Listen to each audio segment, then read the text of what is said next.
लोग थे, गौर से वाकया सुनना, 3 लोग थे, वो एक 75 मंजिला बिल्डिंग पे रुके और रूल ये था जी कि 10 बजे के बाद आएंगे तो लिफ्ट बंद हो जाएगी। अब उनका जो रूम था 75वीं मंजिल पे था। तीनों एक दिन रात 10 बजे के बाद आ गए तो वो बड़ा घबराए कि अब हम 75वीं मंजिल पे जाना है, अभी कैसे जाएंगे। बहरहाल सीढ़ियां, stairs are the only way, सीढ़ियों से जाना पड़ना था। उन्होंने कहा अच्छा चलो एक काम करते हैं। पहले ने कहा कि मैं पहली 25 मंजिलें ना लतीफे सुनाऊंगा, तुम्हें हंसाऊंगा, 25 मंजिलें गुजर जाएंगी, पता भी नहीं लगेगा। उन्होंने कहा अच्छा चलो ठीक है। अब वो सीढ़ियां चढ़ना शुरू हुए, ऊपर जाना शुरू हुए रूम की तरफ, तो 25 मंजिलें गुजर गई, लतीफों में, हंसी मजाक में, वो पता ही नहीं लगा। दूसरे की बारी है, उसने कहा अच्छा चलो अब मैं ऐसा करता हूँ, मैं तुम्हें लाइफ हैक्स बताता हूँ, कुछ ना टेक्निक्स, कुछ टिप्स देता हूँ लाइफ में सक्सेसफुल होने के, ये वो। तो 25 मंजिलें गुजर जाएंगी। उसने ये काम करना शुरू किया, 25 मंजिलें गुजर गई। तीसरे की बारी आई, वो जरा गमगीन शायर किस्म का आदमी था, आशिक था।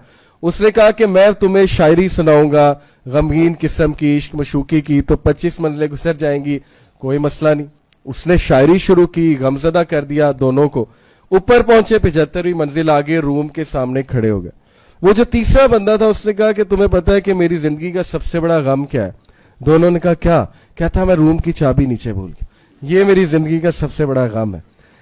तो वो जो लिखने वाला है उससे क्या समझाता है कि चाबी नीचे छोड़ आए और बातों में लगे हुए, जोक्स कर रहे हैं और लाइफ हैक्स बयान कर रहे हैं और जो है वो शायरी सुना रहे हैं और चाबी नीचे है। यही मैं मिसाल आपको पता है क्यों दी? क्योंकि फलसफा अगर नीचे छोड़ा है, फलसफा अगर वैल्यूज नीचे है, उनसे ताल्लुक ही आपका कोई नहीं, तो फिर पहले 25 साल हंसी मजाक में गुजरेंगे जैसे मेरे गुजरे, ठीक है, नॉन सीरियस, पता ही कुछ नहीं अपने आप को। जाहिर है वी यूज्ड टू कंसीडर हम अक्ले कुल हैं, माँ बाप को तो कुछ नहीं पता, सब हमें पता है। अगले 25 साल फिर वो शादी वादी हो जाती है, सीरियस हो जाते हैं, लाइफ है, सक्सेस, ये वो बातें शुरू। उससे अगले 25 साल रिग्रेट्स, जाहिर है फिर दुख आता है जब मौत करीब नजर आ रही होती है ना, मंजिल करीब, तो बंदा फिर रिग्रेट्स में जाता है कि ये क्या हो गया मेरे साथ। और जो चाबी थी जिससे रूम खुलना था एक्चुअली वो नीचे है, यानी वो चीज जो आपको एक्चुअल में हेल्प करेगी मौत के बाद, वो कभी फलसफा आपने पकड़ा ही नहीं। तो ये इस तरह की मिसालें कुरान में भी अल्लाह ताला देता है कि राइट फिलॉसफी को मत भूलो, तुम मुसलमान हो। वो राइट फिलॉसफी क्या है, मैं आपको कुरान की कुछ आयात से, चूंकि अब कुरान में सुनाने लगा हूं तो कुरान सुनते हुए ना अपने रिसेप्टिव मोड फुल ऑन कर लिया करें आप लोग और सबमिट करें कुरान के आगे। कुरान के आगे आप सबमिट करेंगे अदब के साथ तो आपको वो चीज इंपैक्ट करेगी, बिकॉज कुरान जो है ये रूह की गिजा है। सबसे पहले सूरह कहफ की ये वर्ड्स हमें जिंदगी की फिलॉसफी बयान करती है। ओके, थोड़ी सी सख्त है लेकिन आई बिलीव के सख्त बात ही अच्छी होती है। कुरान जो है ना इसमें कोई कजी नहीं है। अल्हम्दुलिल्लाहिल्लज़ी अंज़ला अला अब्दिहिल किताबा वलम यजअल लहू इवजा, क्या नबी हमने इसमें कोई कजी नहीं छोड़ी, ये स्ट्रेट फॉरवर्ड बुक है, ये जो सही है वो सही बताती है, जो गलत है उसको गलत कहती है, ताकि इंसान की गाइडेंस हो सके। क्योंकि गाइडेंस में कोई डिप्लोमेसी नहीं होती है। मैं आपको लाइफ में तो कुछ शुगर कोट करके बता सकता हूं कुछ बैड न्यूज, लेकिन जब सैल्वेशन की बारी आए, जब निजात की बारी आएगी तो शुगर कोटिंग कोई नहीं है। फिर जो गलत है वो गलत है, जो सही है वो सही है, चाहे हमें बुरा लगे चाहे हमें अच्छा लगे। तो कुरान की ये आयत सूरह कहफ जो है, याद रखे स्पेशली नौजवान, फितनों के दौर में your tool kit, the antidote in an age of फितना इज सूरह कहफ।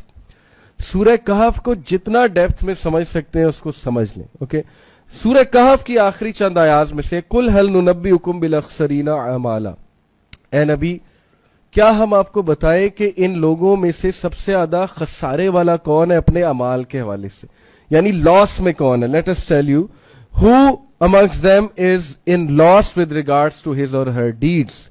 अल्लज़ीना ज़ल्ला सायुहुम फिल हयातिद दुनिया, वो जिसकी सारी की सारी सही, all the efforts of that person were for the दुनिया, all the efforts of that person were to make दुनिया।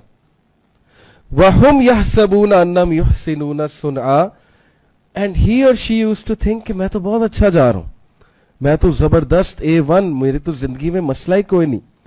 ऐसा होता है दुनिया की डिस्ट्रैक्शंस में, हम ऐसा फंसते हैं, ऐसा बिजी होते हैं कि हम नमाज का भी कुछ नहीं, और हम कहते हैं बिल्कुल ठीक है, अल्लाह लव्स अस, नमाज पढ़ने की क्या जरूरत है, पढ़ लेंगे रिटायरमेंट के बाद, हज करेंगे सारे गुनाह माफ हो जाएंगे. प्रॉपर प्लानिंग होती है हमारे माशरे में, प्लानिंग है पूरी. यकीन करे इतनी अनजस्ट प्लानिंग. तो व्हेन आई रेड दिस आया मैंने कहा कि ये तो बात तो बड़ी सीरियस है, गल विच कुछ और है, यानी कि बात तो कुछ और है. अल्लाह तो कह रहा है कि सबसे ज्यादा खसारे में वो है कि जिसकी सारी सही एफर्ट दुनिया में लग गई और वो समझता रहा कि मैं बिल्कुल सेट हूं, मैं बिल्कुल ठीक जा रहा हूं. हैविंग सेड इट, अब देखो इसका ये मतलब नहीं कि दुनिया बनाना मना है. क्या समझ लगती, चले मैं आपसे पूछता हूं.